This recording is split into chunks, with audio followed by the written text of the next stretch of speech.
बताया ये गया है, ये एआई की इंफॉर्मेशन है, ह्यूमन राइट्स इसकी सोर्स है।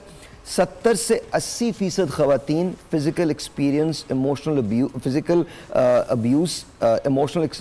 अब्यूज़ और सेक्सुअल अब्यूज़ जो है वो अपने हस्बैंड या फैमिली मेम्बर्स के हाथों उससे गुजरती हैं। 70 से 80%, ये बहुत बड़ा नंबर है। और इसमें एज भी ऐड कर दें Sahir, 15 to 49, 15 to 49 years of age। ये बड़ी जो मैं बताने जा रहा हूँ ये बड़ी अजीब सी बात है। 1 out of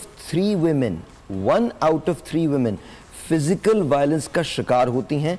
1 out of 5 women sexual violence का शिकार होती हैं। ये डेमोग्राफिक है, सर्वे है 2017-18 का डेमोग्राफिक एंड हेल्थ सर्वे। उसने कहा है 500 to 600 women are killed by their families और husbands every year।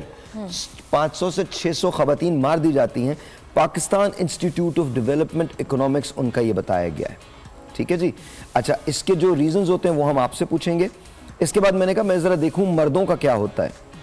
12% 2019 में सर्वे हुआ पाकिस्तान ब्यूरो ऑफ स्टैट्स, उन्होंने ये सर्वे किया। 12% मर्द जो हैं वो फिजिकल वायलेंस का शिकार होते हैं। 15% मर्द जो हैं वो इमोशनल वायलेंस का शिकार होते हैं। 5% जो हैं वो सेक्सुअल वायलेंस का शिकार होते हैं।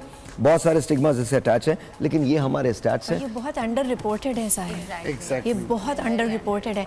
आई will also add one more stat to it. 1 in 10 women, 10 में से एक औरत प्रेगनेंसी में भी वायलेंस का शिकार होती है। ये भी ऐड कीजिए। अंडर रिपोर्टेड नहीं है ये, तो मुझे लगता है कि ये तो this is crazy. 1 out of 3 इससे कहीं ज्यादा एक्चुअल जो आपकी रियलिटी है वो इससे कहीं ज्यादा बुरी है। मुझे आपकी तरफ आते हैं, then we all can jump in. तो प्लीज़ टेल मी, जब हम डोमेस्टिक वायलेंस की बात करते हैं तो ज़्यादा एम्फेसिस जो होता है वो हस्बैंड और वाइफ की रिलेशनशिप पे ही होता है, और उसमें भी हम ज़्यादा जो देते हैं, एम्फेसिस देते हैं, वो देते हैं कि शायद ख़वातीन के साथ ये वायलेंस जो होता है वो हो रहा है, और वो होता भी है।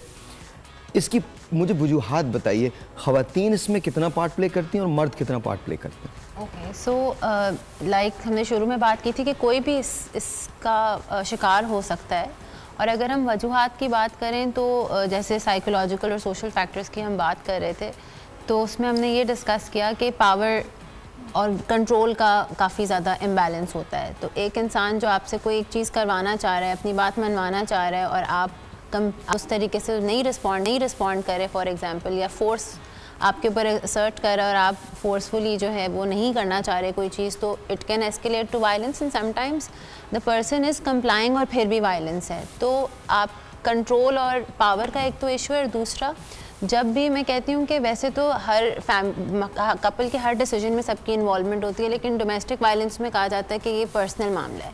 Domestic violence is not a personal matter. आपके नेबर्स में कोई हिट कर रहा है किसी को, तो कोई कुछ भी नहीं कर रहा। बोली जाती है, और मर्द खास तौर पे बोलता है, अबे तेरा भाई तो किसी से नहीं डरता। I mean I don't know why, it's not a cool thing. डरने की डरता तो कोई भी किसी से नहीं है। आप आउट ऑफ रिस्पेक्ट बहुत सारी चीज़ें करते हैं, और रिलेशनशिप में आप मैनेज करके चलते हैं, एडजस्ट करके चलते हैं, कॉम्प्रोमाइज़ करके चलते हैं।